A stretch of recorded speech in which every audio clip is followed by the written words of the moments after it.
now my mind is blown. No surprise, guess I should have known. Oh, now my mind is blown. No surprise, guess I should have known. You got control of me, break my barricades. Walls are crumbling, grounds they shake. You came to save, but it's way too late. Every single time you stay, I cave.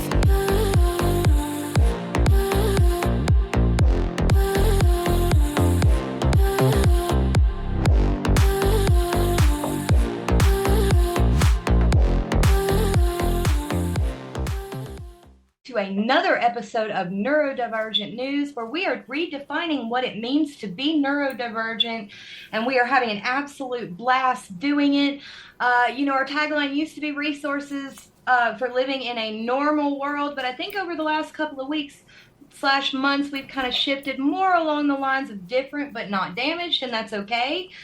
Today, we're going to have another absolutely amazing episode. And I know I use that word all of the time because this stuff just excites me so much. Getting to have these conversations in real time with the people that it is actually affecting and impacting on a daily basis. So you guys know me at this point. I'm the loudmouth. Deanna Brakefield, entrepreneur, neurodivergent advocate, and neurodivergent parent. I have with me today the amazing Jeremy Brakefield. I only call him amazing because I chose to marry him, but hey, who knows? Jeremy, please introduce yourself.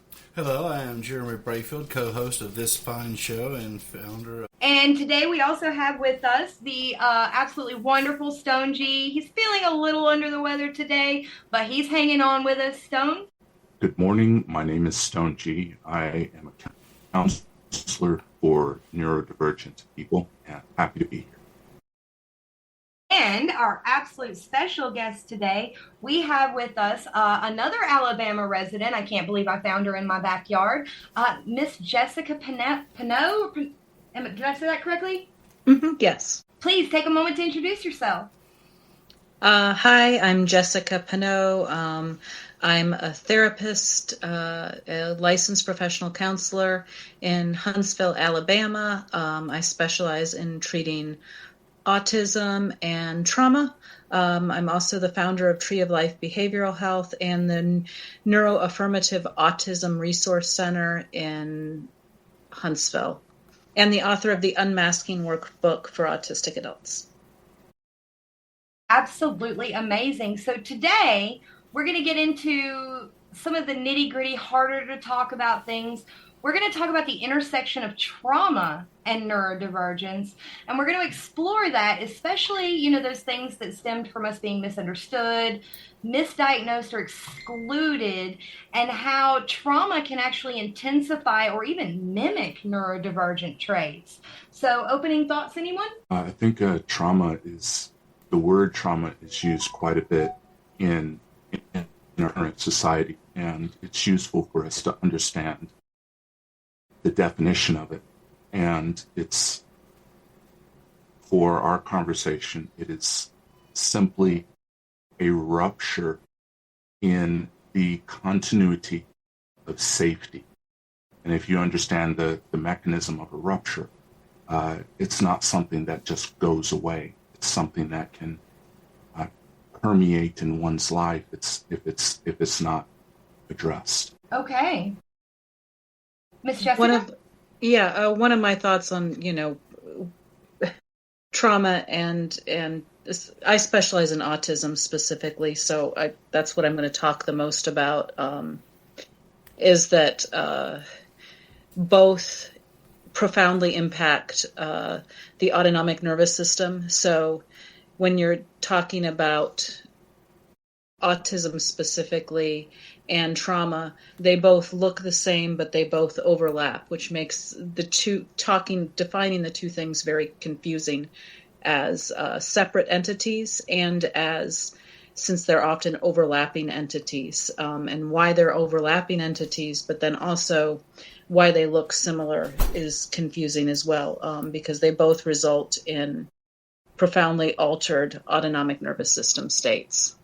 Does that make sense? And should I define the autonomic nervous system? I think that might be beneficial because some of our audience are laymen, so please. The autonomic nervous system is part of your peripheral nervous system. It's your fight and flight on the most basic level, but it's more than that. It's also what allows for us to connect and bond with other humans and find safety, which is why, both people with severe trauma and people who are autistic struggle connecting with other humans and feeling safety with other humans. Okay. Jeremy, opening thoughts? Nothing at the moment, unfortunately. I'm drawing a blank. No, that's fine. It happens sometimes. So I think, Jessica, you actually made a good point. Defining these key terms very clearly, what we're talking about, is extremely important. Obviously this is a neurodivergent show. So most people that are listening understand that neurodivergence is just differences in brain function, depending on what your specific diagnosis is. Trauma, though, like Stone said, it's an overused word, and we need to be really specific with that definition. And I think, would psychological injury caused by distressing events be a simple but accurate definition? I don't want to interrupt anybody. Sorry, I'm not good with. I'm autistic. I'm not great with panels because I am trying to read social cues and failing, I think, in this context. So there's you can use multiple definitions of trauma, right? Because from my perspective, from a biological perspective, trauma is anything that results in profound autonomic nervous system and biological damage, and you can see it throughout the whole body. And there's been numerous books written on that, specifically the biological impact of trauma. The DSM-5 TR defines it as, something very specific, being exposed to, life and death or sexual abuse. But I think in the broadest sense, the biological thumbprint of trauma is very unique and can be marked by anybody who's had damage to their nervous system resulting from profound hurt. Stone, you have thoughts? One of the intersections with trauma that our society tends to address is how ubiquitous it is. And because it permeates through every area of life, the society tells us that we're meant to just suck it up.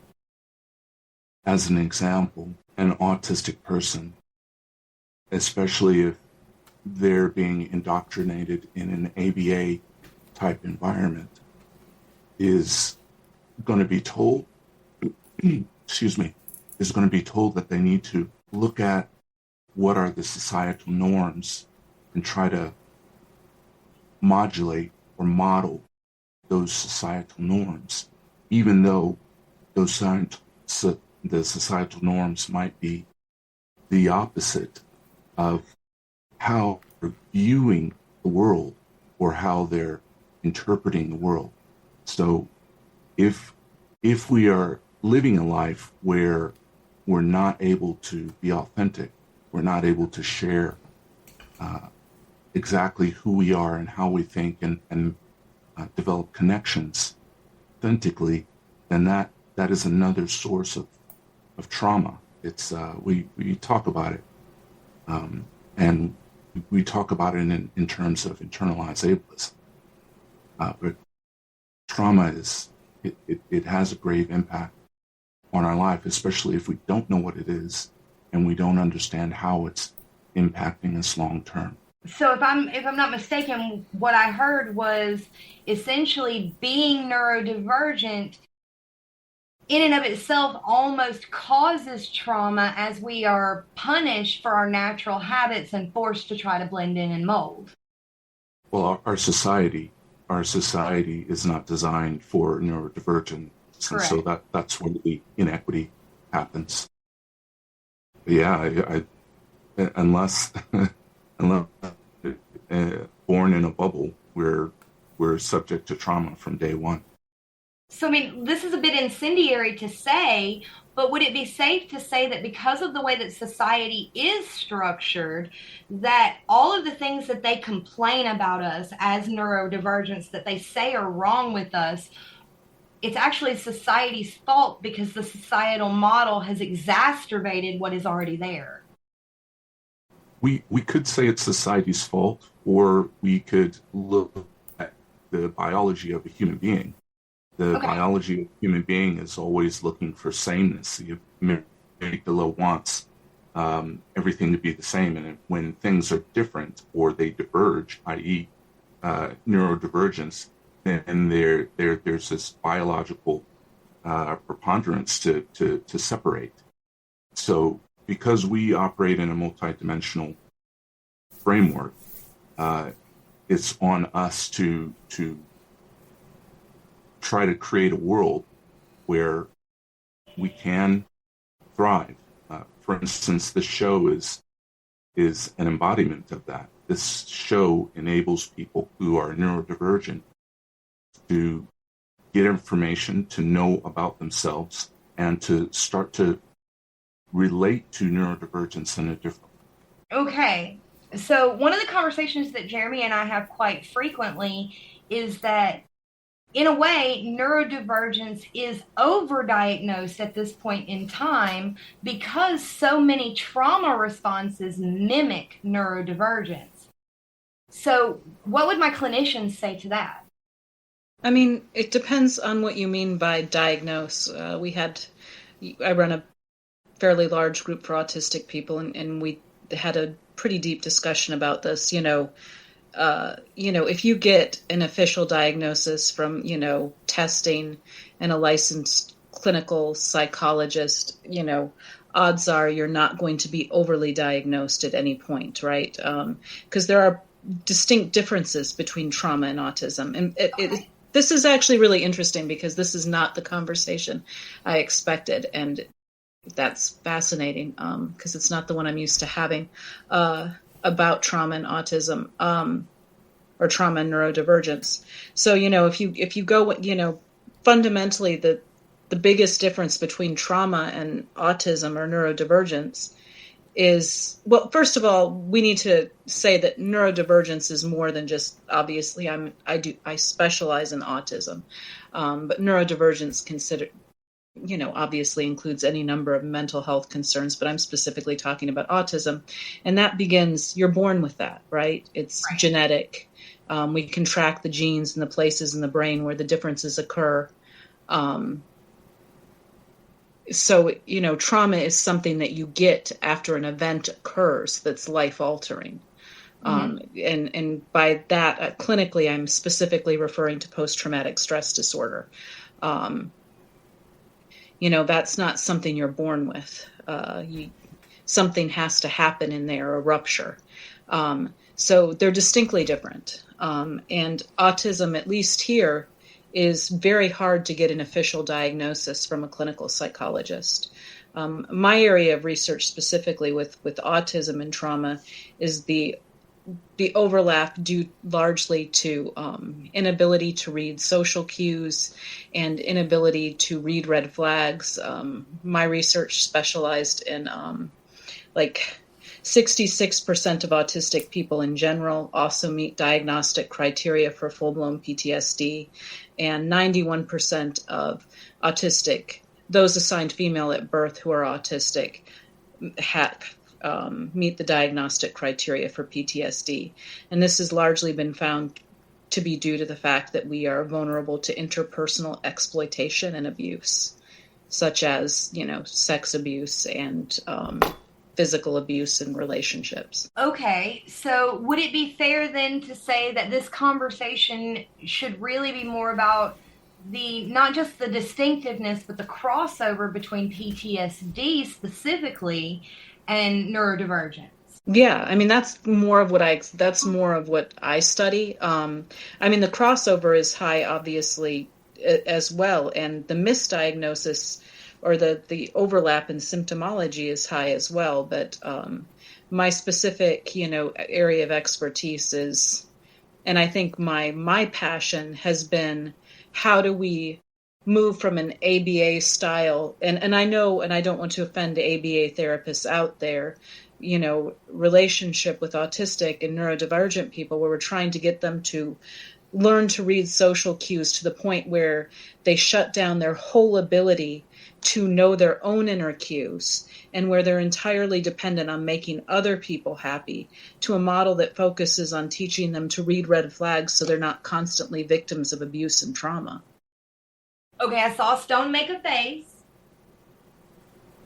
Oh, no, I was agreeing with what Jessica was sharing. Okay. Yeah. I thought I saw it when I asked the question. I thought I saw you make a face like, "Oh, she did it again." No. This is a worthwhile topic, and one of the other things that especially when I'm interacting with some of my colleagues, is they like to say, or it comes up in conversation, that we neurodivergent people, we complain about everything. and I always have to sit back and pause before I respond, because there are some serious inequities that are not addressed.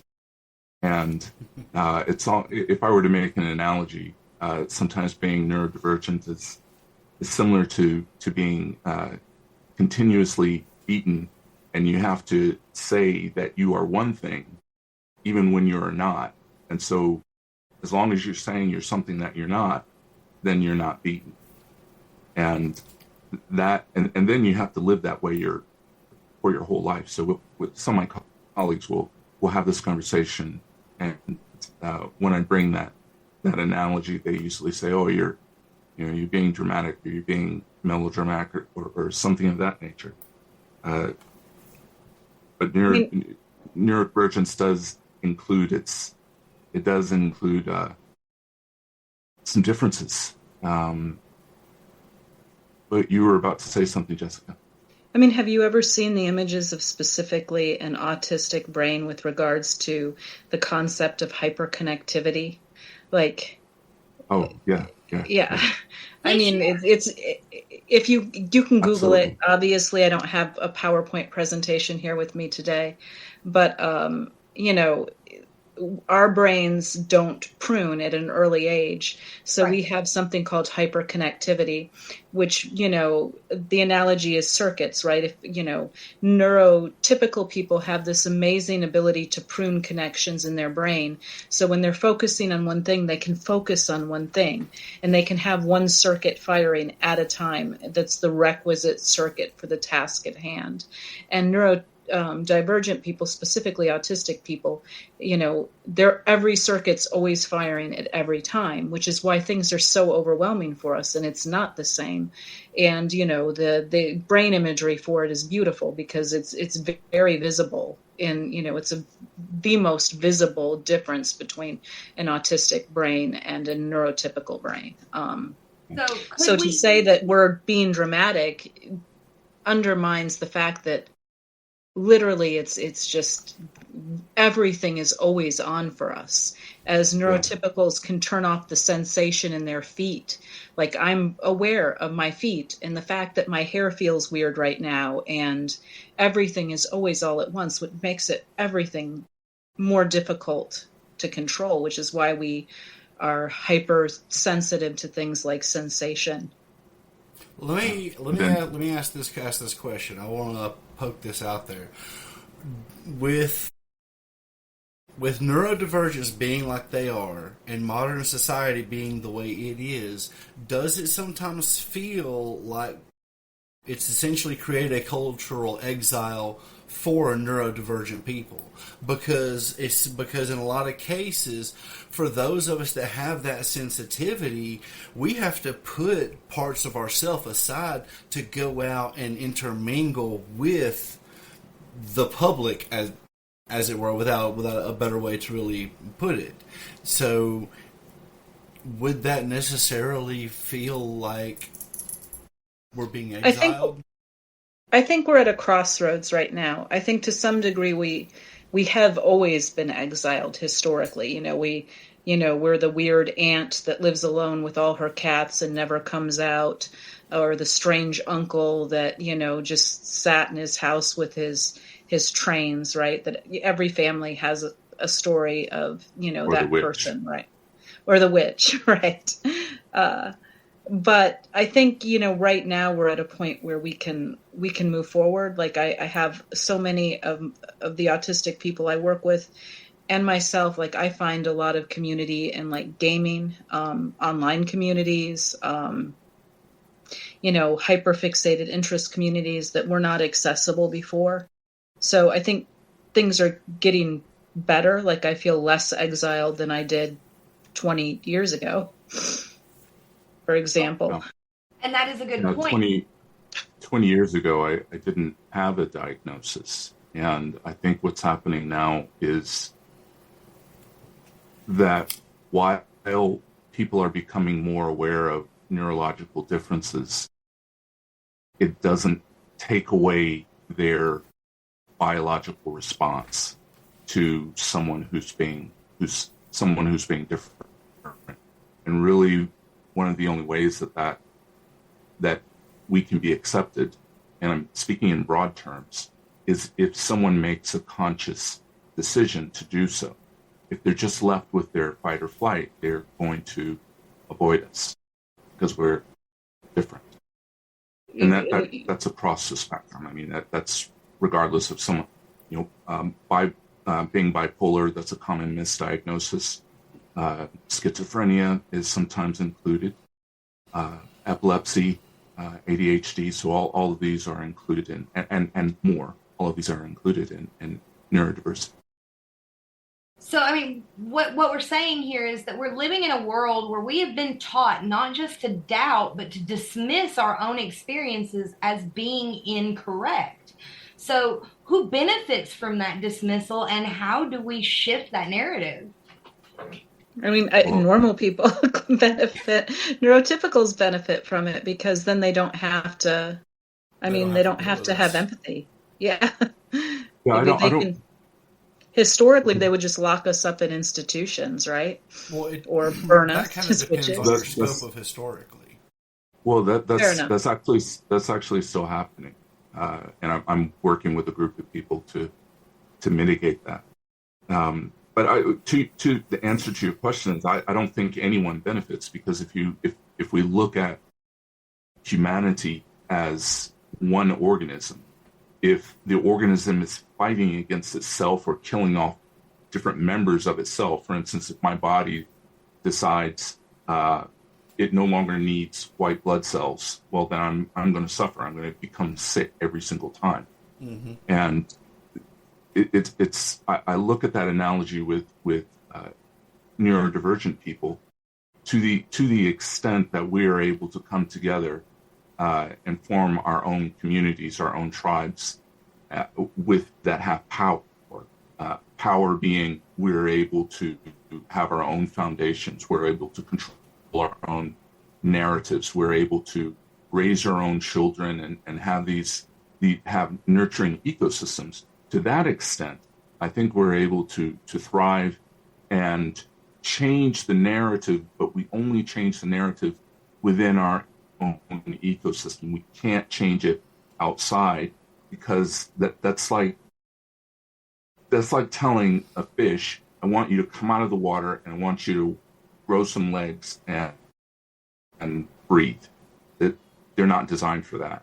And so neurotypical people, and I'm being visceral in this example, right, their brains are not designed for that. So they can't think in those terms. They can imagine, but their default position without their cognitive input is not going to be to accept our frame of the world. Okay, so then let's take this conversation back just a little bit.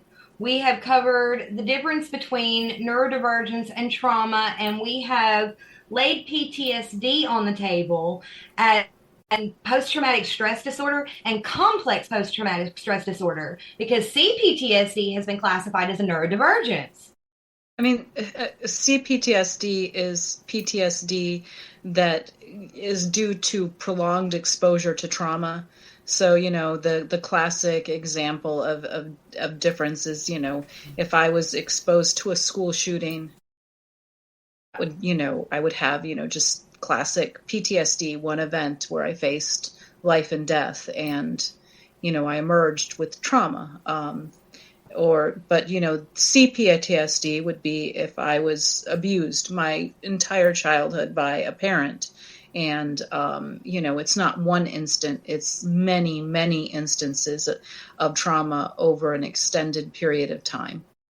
So is it the difference between an RAS reaction and systemic pruning of the brain to behave a certain way? I mean, no, I think, CPTSD from my perspective it's much harder to treat because it permeates every aspect of, because, there's different ways to approach trauma when you're treating it. There's top down and bottom up, because bottom up is working, from the brainstem, the autonomic nervous system, the physiology, and going up to the frontal lobe, which is how you process the world, right? So, from a cognitive perspective, if I have CPTSD, that impacts like everything, every way I look at the world, as opposed to one traumatic event. I might only have to do that kind of more bottom-up physiological approach. With CPTSD, if I was raised by someone who is systematically abusing me, for example, I might have all kinds of distorted beliefs about the world that have to be also dealt with, right? Like, I might believe that I'm, a horrible person who deserves to die, or, that the whole world is evil and no one is safe, and I have to be alone because I could be hurt by anyone who comes close to me.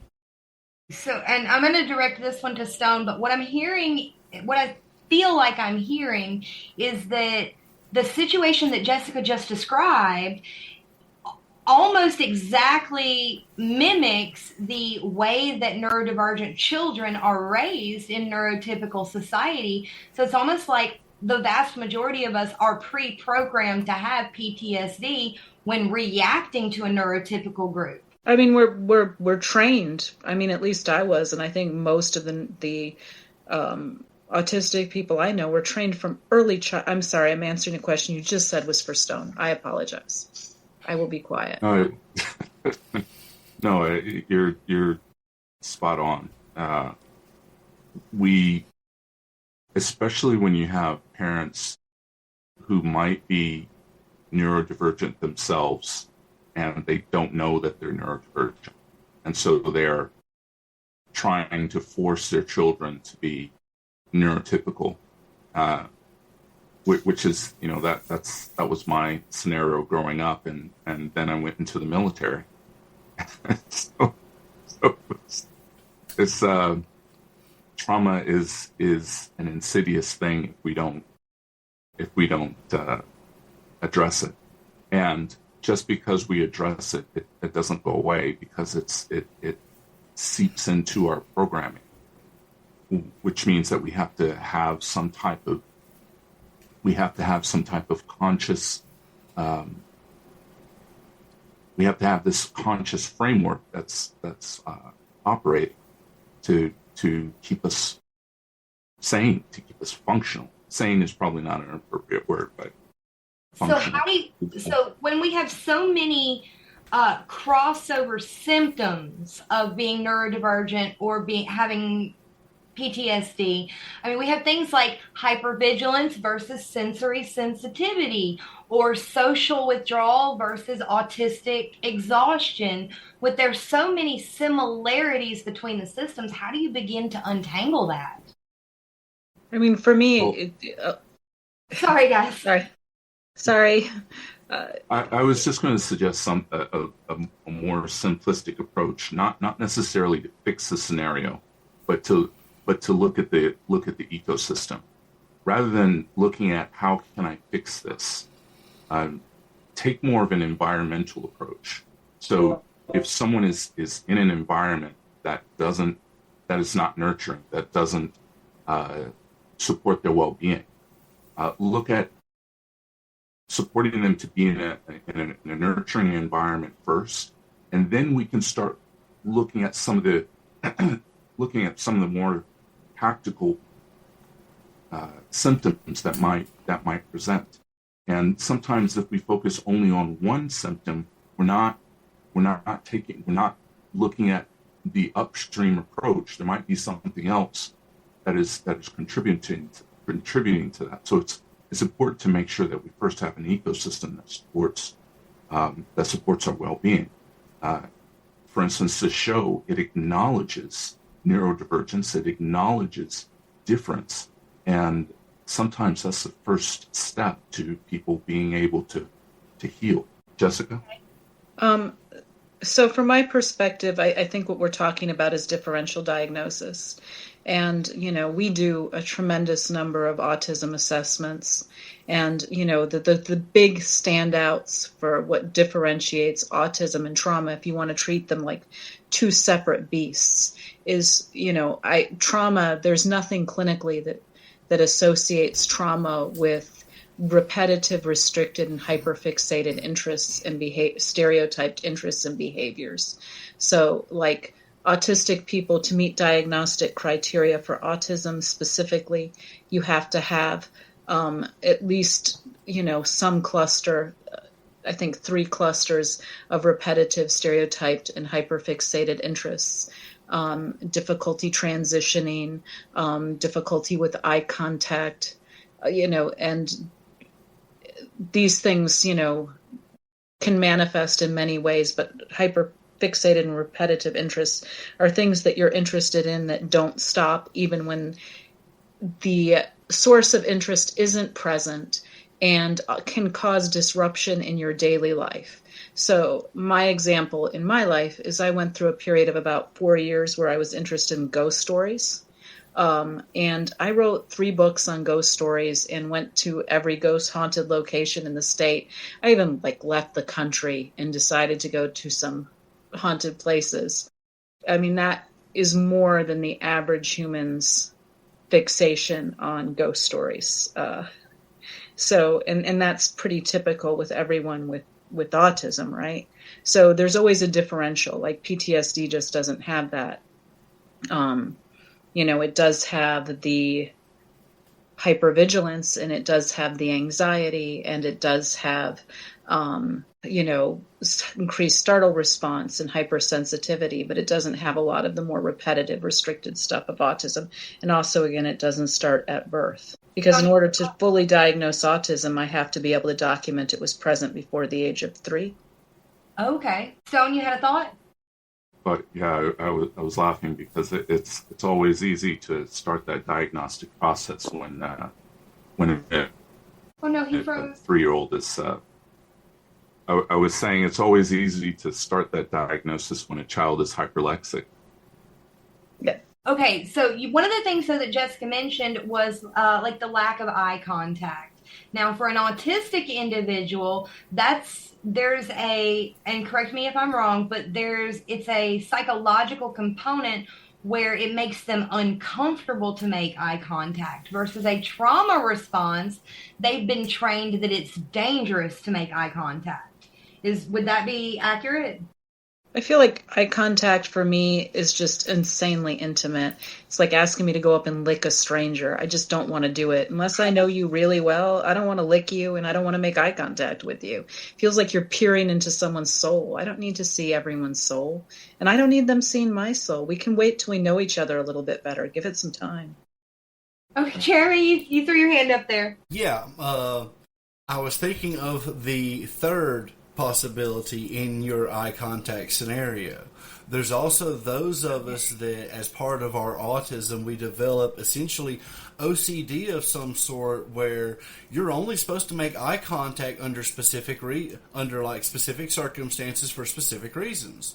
So if it's not within one of those reasons, you're not supposed to be making eye contact. So for us, we have to avert our eyes and avoid eye contact because you're not inside that particular window. That sounds like trauma, too. I mean, that sounds like one of those things where the crossover is hard, right? Well, my point in bringing it up is from a treatment and relief standpoint. Does it look the same how they're interacted with by the counselor, or is there a different process behind the two? I mean, there's Go ahead. I talk too much. Go ahead. No, Jessica, finish. Okay. I mean, as a counselor, the problem is, and this is why I have issue with there's a lot of autism assessments that rely heavily on clinician behavioral observation, and I lean away from them myself in my practice because most adults who are autistic are good at masking. Like they've been trained to be able to do what they need to do, because we have to survive. So I can make eye contact. I might make too much eye contact and make you uncomfortable because I don't know what's good and bad. But I've been trained that, and I think most autistic adults can.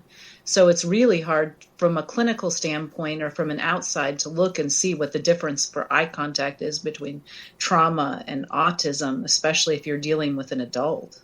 I don't think anybody can really do that by observation alone. From my, in my practice, I have probably about over 150 assessments that I use, but none of the assessments I use are part of a diagnostic process.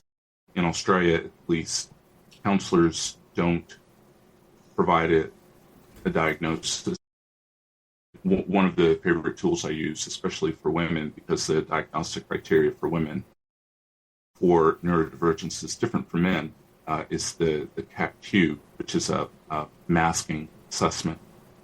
And the reason why I provide some of these online assessments for my clients is because it gives us a context, it gives us a place to start.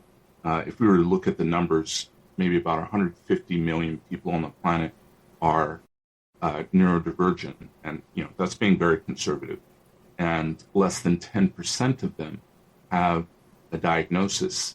So that means that most of us are in the world raw dogging it, and that's a recipe for more trauma when we're not able to be our authentic self. Stone, would it be fair to say then, based on what you said about the non-diagnostic stuff, that it's more about trying to render aid and relieve the suffering than it is about necessarily giving a diagnosis?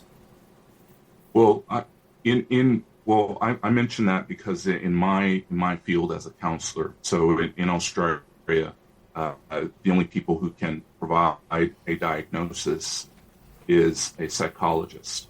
So a psychiatrist can do the testing, which is what I do. I provide some of the assessments, and then through my relationship with a network of psychologists, I'll provide that testing from my client. But the reason why I offer that to my clients is so that they can have something to discuss. For instance, if I guess if we were to look at an example of domestic violence or something like that, and typically the perpetrator is doing something and they make an excuse about why they're doing it, and then the victim will also make an excuse and they'll say, no, it's not happening.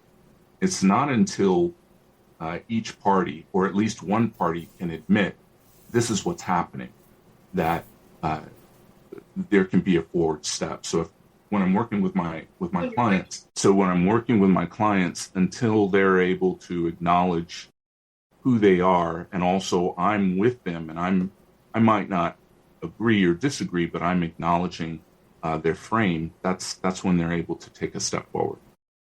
Stone, you're breaking my heart here, because what you just described as an abuse victim relationship is the dynamic that the vast majority of neurodivergents, even if they have diagnosed parents who are understanding, still grow up in.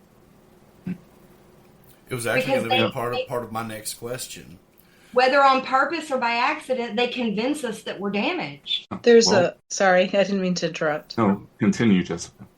There's a book by a woman, I think her name is Sarah Hendricks, called Women and Girls with Autism Spectrum Disorder. I think initially it might have been entitled Asperger's. I can't remember. I think it was published in 2013. And in it, they talk about how important diagnosis is because it's so validating after a life of being made to feel like you're broken and wrong and everything about you is wrong. And I think that's why I wrote books about witches early on, because I feel like I always related to the archetypal witch that, lived on the fringe of society and everybody hated, and you feel it in your bones all your life, right? There's something wrong with you, but you get that diagnosis and it matters because it lets you give yourself some grace. Like you weren't, a horrible person with a character flaw. You were someone who was just different from the get-go, and there's nothing you could have done about that. Even though my practice, I only work with neurodivergent people, I don't tend to broadcast it. I don't say, I'm autistic and I'm only going to talk to autistic people, even though that's what tends to show up. And I've noticed that over the years that the only people who tend to find me are other neurodivergent people. I remember I was working with a client at one point, and it became fairly evident in our discussions that they were neurodivergent, and so I shared with them that that I'm neurodivergent. I'm autistic and ADHD, and I have a few other co-occurring conditions. And they sat back and they looked at me and they said, well, I choose not to have a diagnosis because I don't want to be boxed in. And so we had a lovely conversation about that. And I know for myself, having a diagnosis provided freedom because I learned that there's nothing wrong with me. There's nothing about me that's broken. For years, I was in therapy and I was doing all these things to try to fix something that was never broken, that was already perfect. So I am biased. I do believe that a diagnosis is useful because the more we're able to look into self and we're able to start to notice what is it that makes us tick or operate, that means that we can start to form even more effective relationships.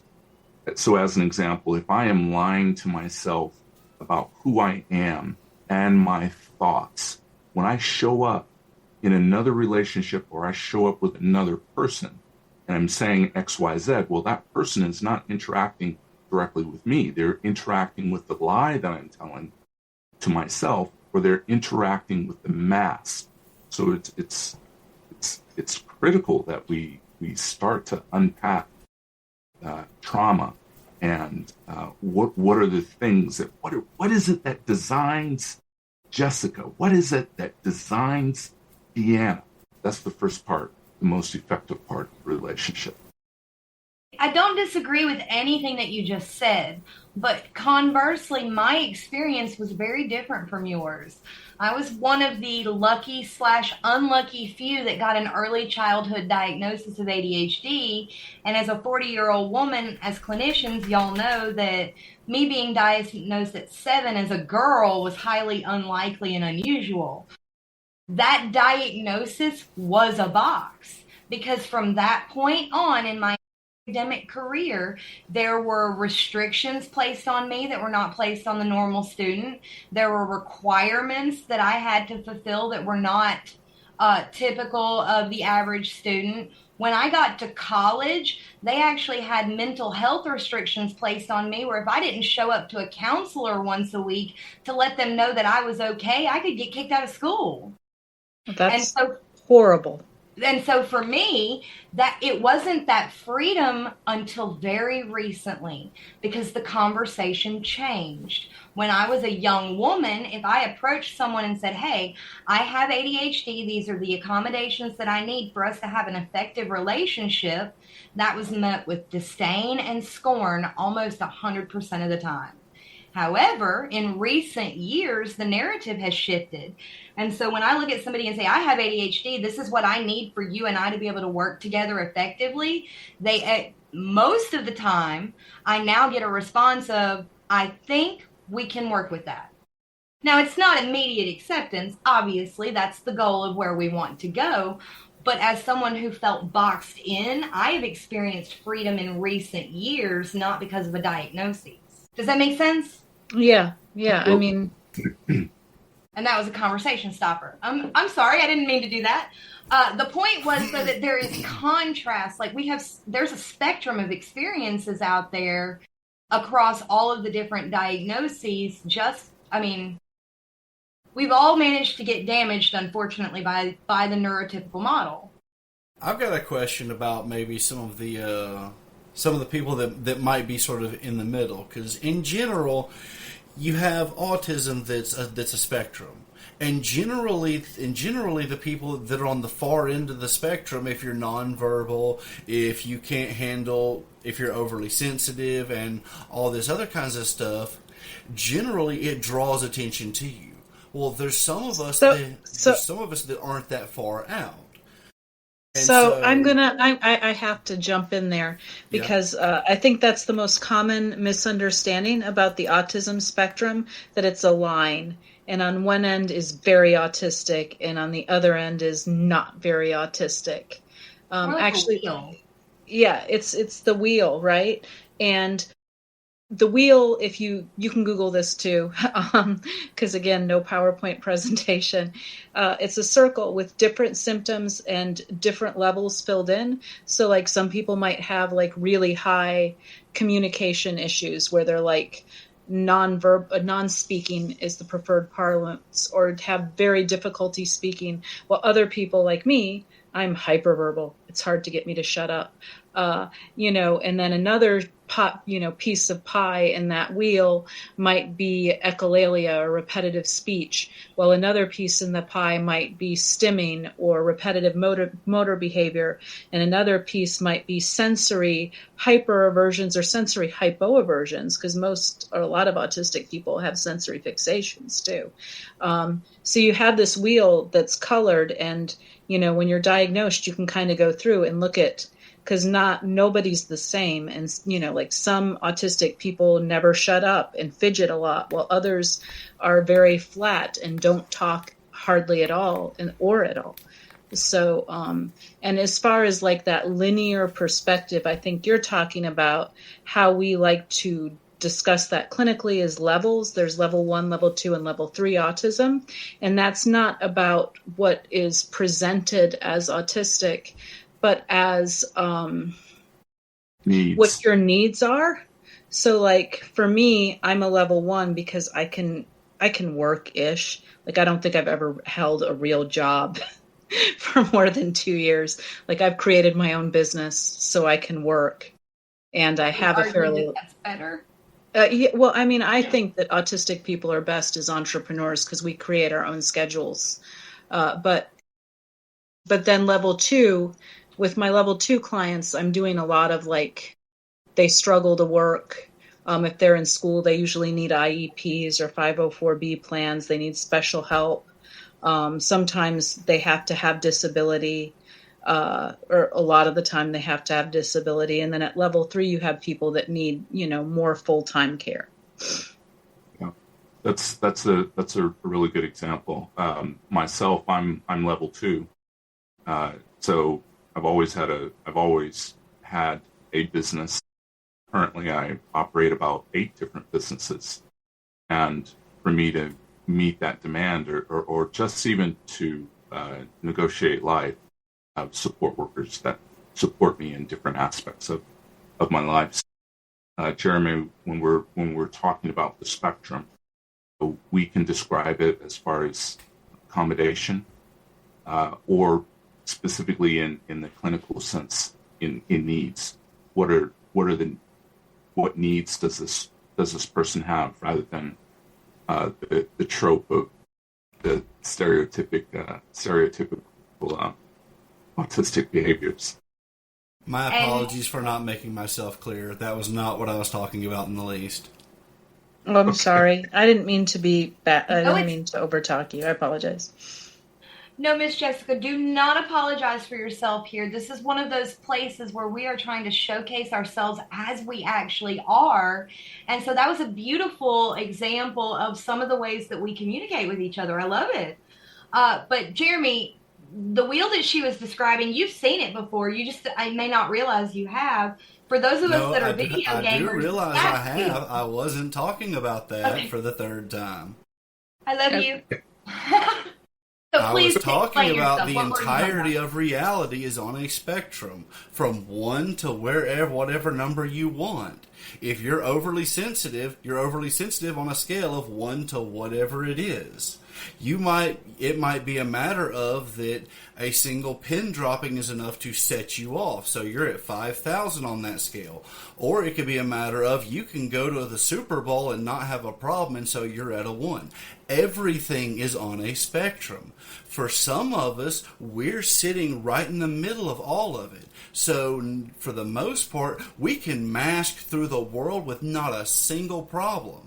But then you finally get to the point where you're like, hey, what's this? And you pull the mask off your face and you come to realize, oh, I am autistic.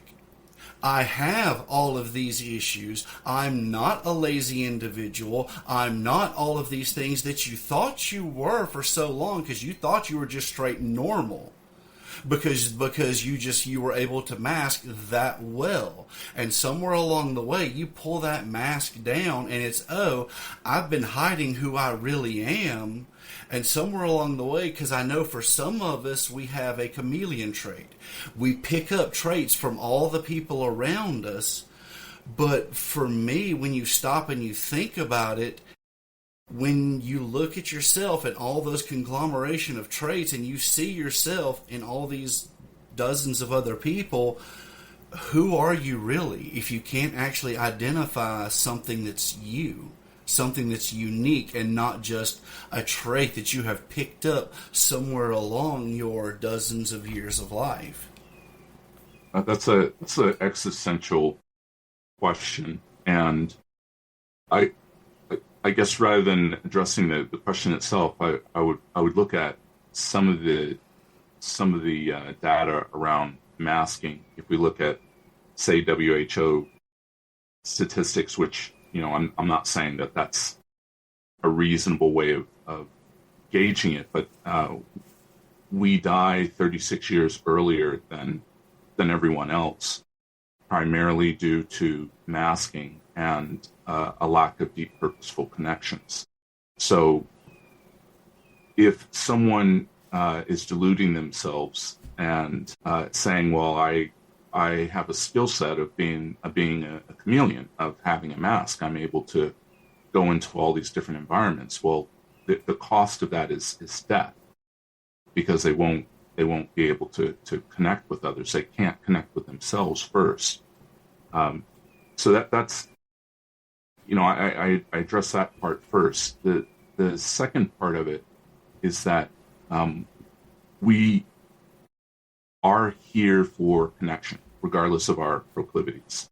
And it's really important that we identify our tribe, our people, because that's how we evolve. We don't evolve in a silo, which we also can't have this conversation without talking about women who also have a different diagnostic criteria. And Deanna, it's remarkable that you were diagnosed so early, because it's not something that happens for girls.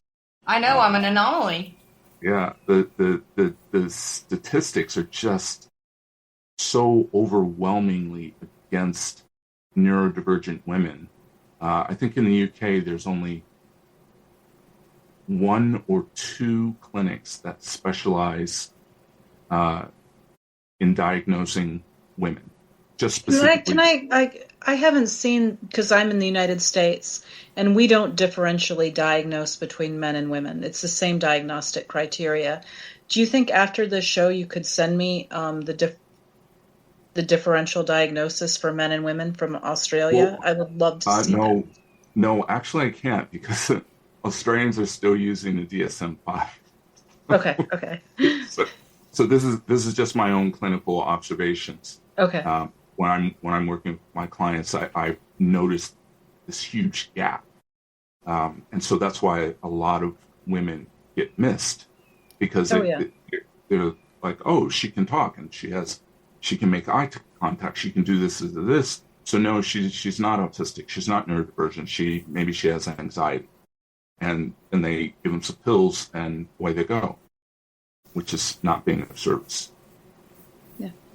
Okay, so this has been such a phenomenal conversation. I hate to be the killjoy, but we are coming to the top of the hour, so I would love to hear final thoughts.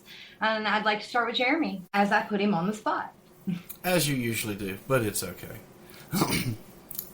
Being neurodivergent may or may not be traumatic, but at the end of the day, we all have to get along, and so... It's okay.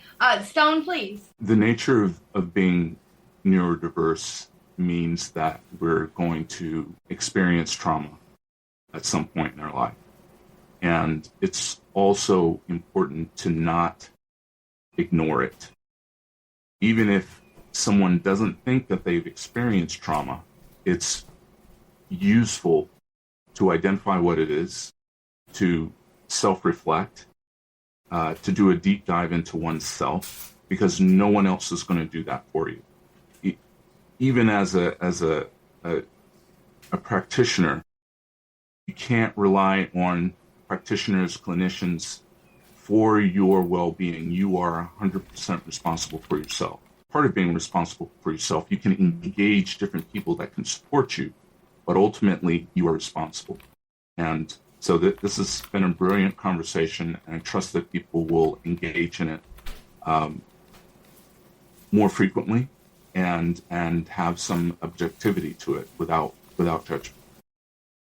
All right, Miss Jessica.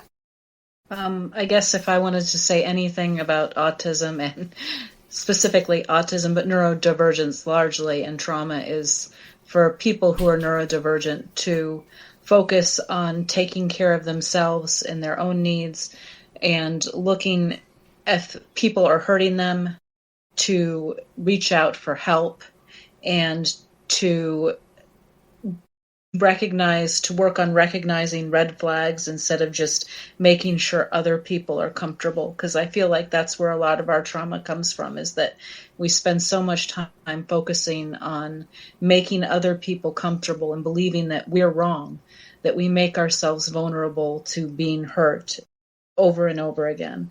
So focus, you matter, I guess, is the message I send out. And take care of yourself, and it's not your job to make everybody else happy. I love it.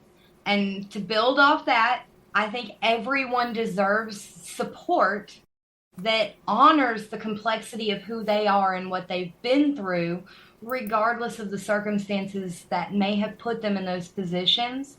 And I invite everyone that's listening, if you are neurodivergent or if you have experienced that level of trauma, I would like you to participate in a thought experiment.